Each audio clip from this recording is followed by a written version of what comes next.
इस वीडियो में दी गई सूचनाएं या जानकारी सामान्य मान्यताओं पर आधारित है। सीजी बोली 36 चैनल इनकी पुष्टि नहीं करता है। इन तथ्यों को अमल में लाने से पहले संबंधित विशेषज्ञ से संपर्क करें।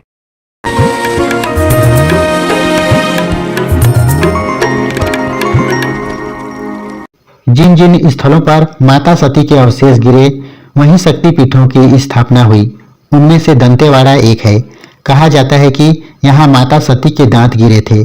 इस तरह यहाँ माता का पिंड भी है और साथ साथ माता साक्षात रूप में यहाँ अपने आप को विराजमान कर लिया। कहा जाता है कि शंखनी डंखनी नदियाँ माता की दो योगिनी शक्तियाँ भी यहाँ निवास करते हैं। इसकी भी बहुत लंबी कहानी है, आने वाले वीडियो में आप वह भी जान पाएंगे। मंदिर का इतिहास हजारों साल पुराना है। वारंगल के चालुक्य नरेश अन्नम देव को वारंगल राज्य से निर्वासित कर दिया गया था। जब वे गोदावरी नदी को पार कर रहे थे तब माता की प्रतिमा मिली।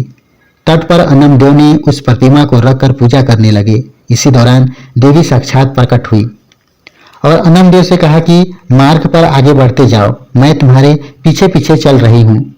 जहां तक जाओगे वहां तक तुम्हारा राज्य का विस्तार होगा, लेकिन एक शर्त है कि तुम पीछे मुड़कर नहीं देख सकते हो।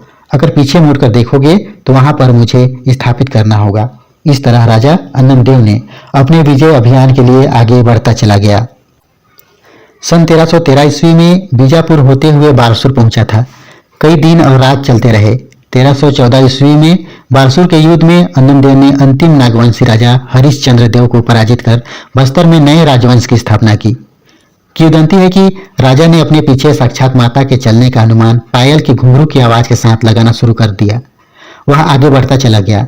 जब नदी के तट पर रेत या मिट्टी में दब जाने से देवी के पैरों के घुंघरू की आवाज सुनाई पड़ना बंद हो गई, तब उन्होंने पीछे मुड़कर देखा, यह सोचकर कि शायद मेरा साम्राज्य यहीं तक होगा। तभी देवी ने चलना बंद कर दिया। तब देवी ने कहा, राजा अन्नमदेव, मैंने तुम्हें एक बात बताई थी कि कुछ भी हो जाए पीछे मुड़कर मत देखना, पर तुमने देख लिया। अब मैं तुम्हारे साथ आगे नहीं चलूंगी।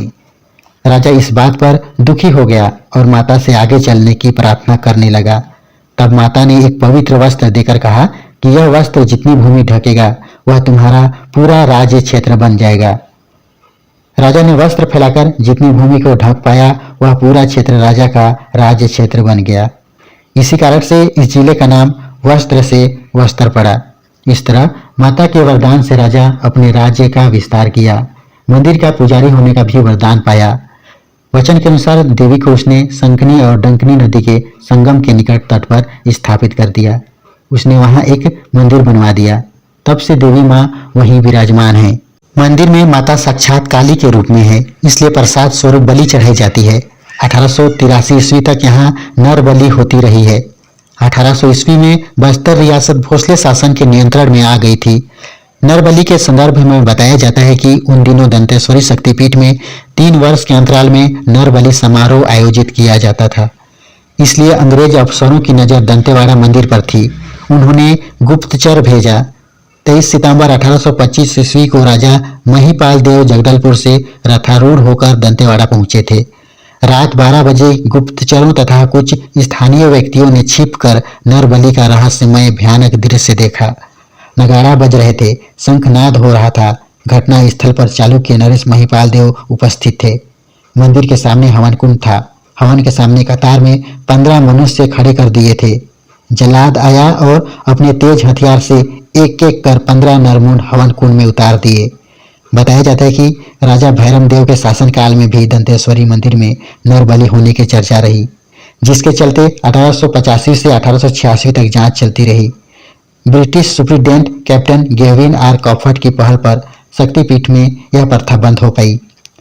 नरबलि के लिए तत्कालीन चालुक्य नरेश महिपाल देव को नागपुर के भोसला शासकों ने दंडित किया था।